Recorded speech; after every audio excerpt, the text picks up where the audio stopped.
When the Bible first says that the Lamb was slain from the foundations of the world, it was talking about Jesus all the way then, and yet we did not see him born or even on the cross yet, because eternity is not restricted to time.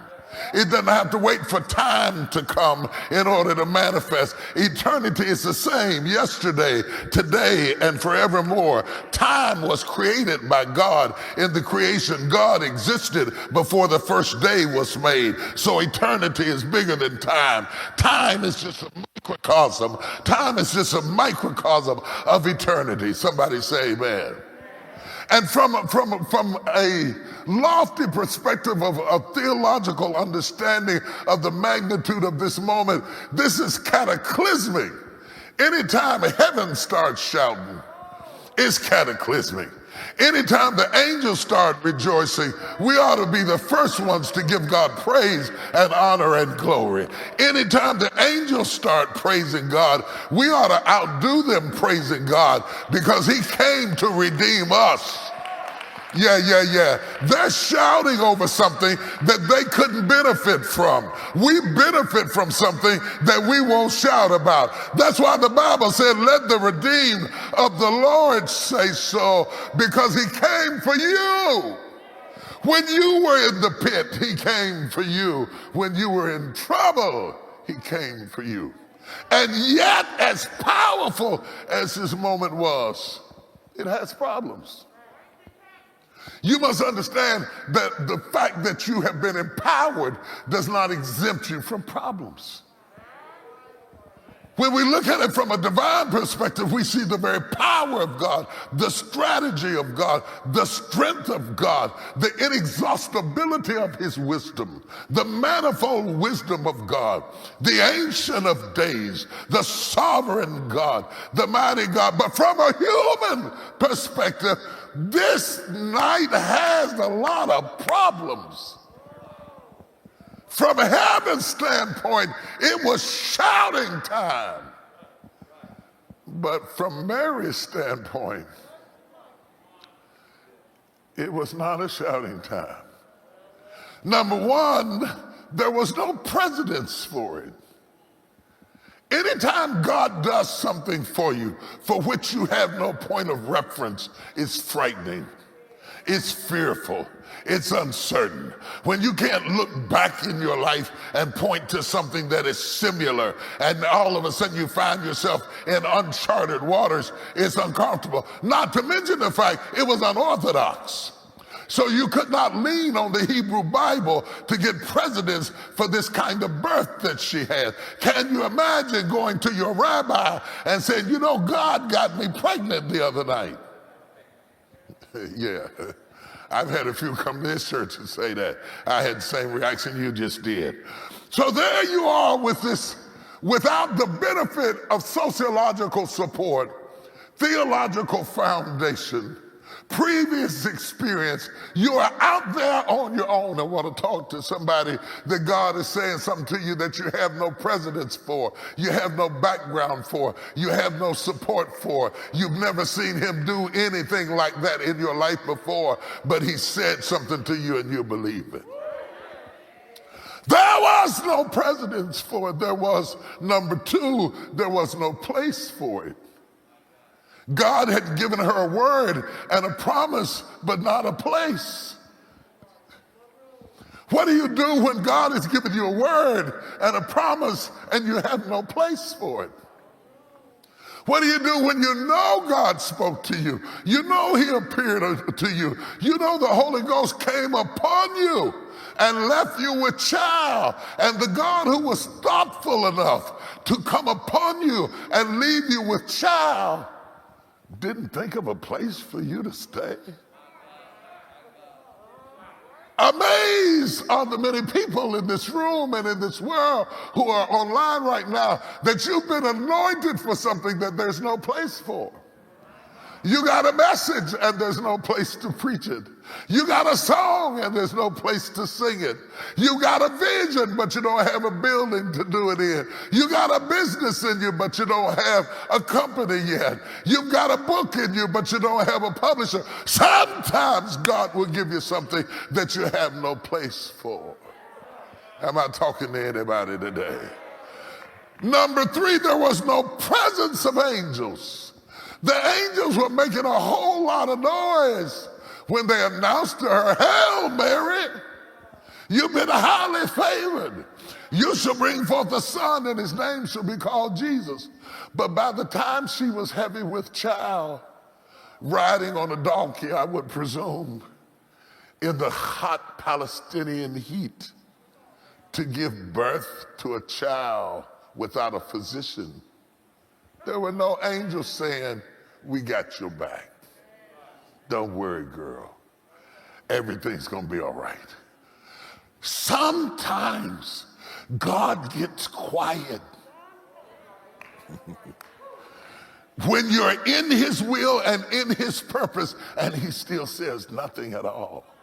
Sometimes you have to walk by faith and not by sight, and not have the affirmation or the reaffirmation that the God who said it is still with you, and you got to keep on walking anyway. Sometimes heaven gets quiet while you get nervous. Heaven gets uncomfortable. Heaven gets uncomfortable to the degree that it does not come to make you comfortable.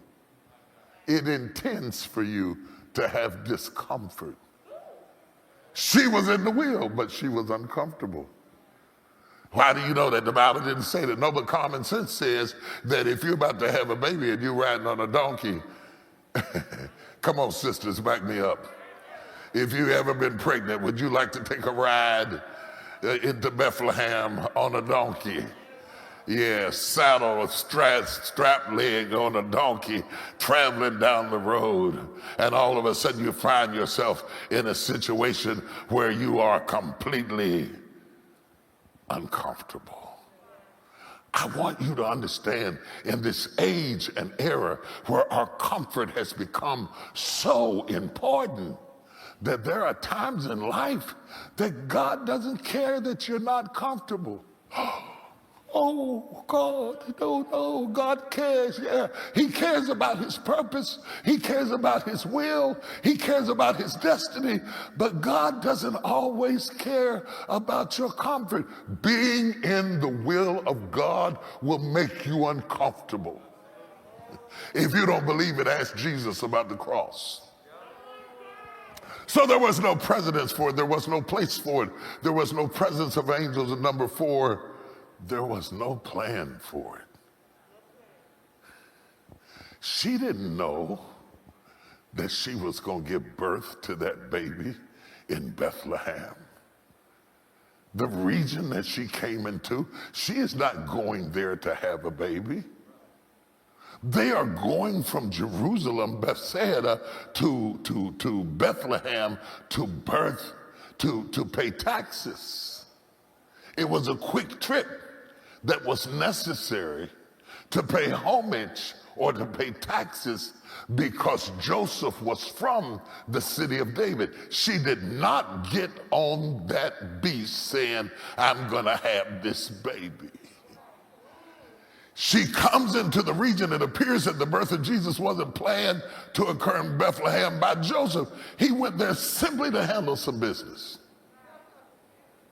King James Version says it was to pay taxes. NIV says it was the word used for tax could be interpreted to register. So whether they're registering their marriage or they're registering because they're from town, there was some sort of decree that required an immediate trip, and they were traveling pregnant. I want to talk to some people that are traveling pregnant. You're traveling pregnant. You're traveling with something inside of you that hadn't come out yet. You're traveling with discomfort. You're traveling with dis-ease. You're moving forward, but there's something down inside of you that's weighting you down. They were traveling pregnant. Everybody had to go pay taxes, but they were traveling pregnant. The difference that set them apart from other people is that they were traveling pregnant, and they had no plan that this would be the trip that took them over the edge. They had no plan that this would be the trip where her water broke.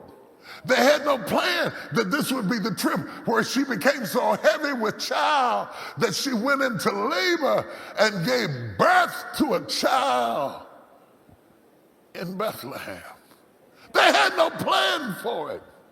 They had no idea that this was the moment. This, incidentally, Bethlehem in the New Testament is often referred as Ephratah in the Old Testament. And in the Old Testament, when it's referred to as Ephratah, Rachel died giving birth on the way to Ephratah. This is not a nice, easy trip.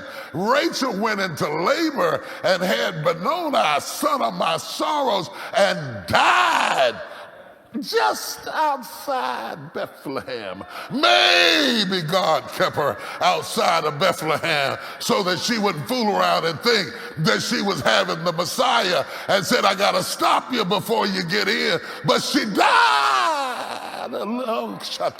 She died a little ways outside of Ephratah. Almost there. And God said, this is not the one that I want to be born in Bethlehem.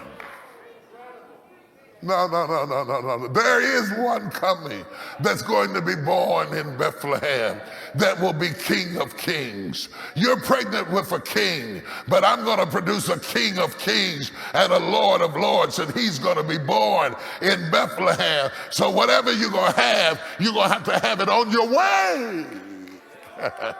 On your way. But what they are like is neither one of them expected for their water to break and for them to dilate 9 centimeters and give birth on the road. What do you do when what you're carrying breaks forth before you're ready? How? What do you do when what you thought would happen in 2022 happens in 2021? What do you do when you lose control of the promise and it happens when it happens and you got to adjust to what you've got to adjust to? What do you do? What do you do when God has a plan but you don't? You know, God did not promise to let you in on his plan. He allows you to walk in the dark. God knew she was going to have that baby in Bethlehem. It was prophesied that he would be born in Bethlehem. God knew she was going to go into labor, but Mary didn't know. Joseph didn't know. He had no plan. He had no place to stay. He had no presence of angels. Joseph didn't know what to do because the thing broke loose quicker than he thought. I want to take a minute and talk to somebody. What God has been talking to you about is going to break loose quicker than you think. What God has been speaking to you about over the last 3 months is going to break loose sooner than you think. What God has put in your spirit, you think it's going to break loose at the end of 22. God said it's going to break loose sooner than you think. Oh, if I was preaching years ago, I'd holler, get ready, get ready, get ready, get ready, get ready, get ready, get ready, get ready, get ready, get ready, get ready, get ready, get ready, get ready, get ready, get ready, get ready, get ready. Your time schedule is not God's timetable. Her water broke on a donkey. What an inconvenient place to go into labor. What a filthy place. Who wants to have a sanctified baby in a desecrated place? And the heat is on for Joseph to make an emergency decision. An emergency decision. Because it appears that Mary is going to have her baby in the same place that Ruth had Obed. And Joseph is a descendant of King David. And Obed is David's great-great-grandfather. And it seems like it's happening again. Only it is not Ruth this time, it's Mary. And she's pregnant. I had a plan to pay taxes, not nurse babies. But it happens when it happens. What I just said right there is worth the whole sermon. It happens when it happens. It happens when it happens. Ready or not, it happens when it happens. It happens when it happens. You got to get ready because it happens when it happens. You got to stop living in the moment and get ready for the unexpected because it happens when it happens. You got to stop spinning up to the limit and get some reserve because what God's going to do is going to happen when it happens. And when it happens, you got to be ready for it. It happens when it happens. I don't know who I'm talking to, but I'm talking to somebody. Write this down. It happens when it happens. You can't live like you ain't pregnant. You can't live like you're not expecting something. When you expecting something, you got to have enough stuff in your bag to get you through in a pinch because it happens when it happens. It happened. And all of a sudden, in the night,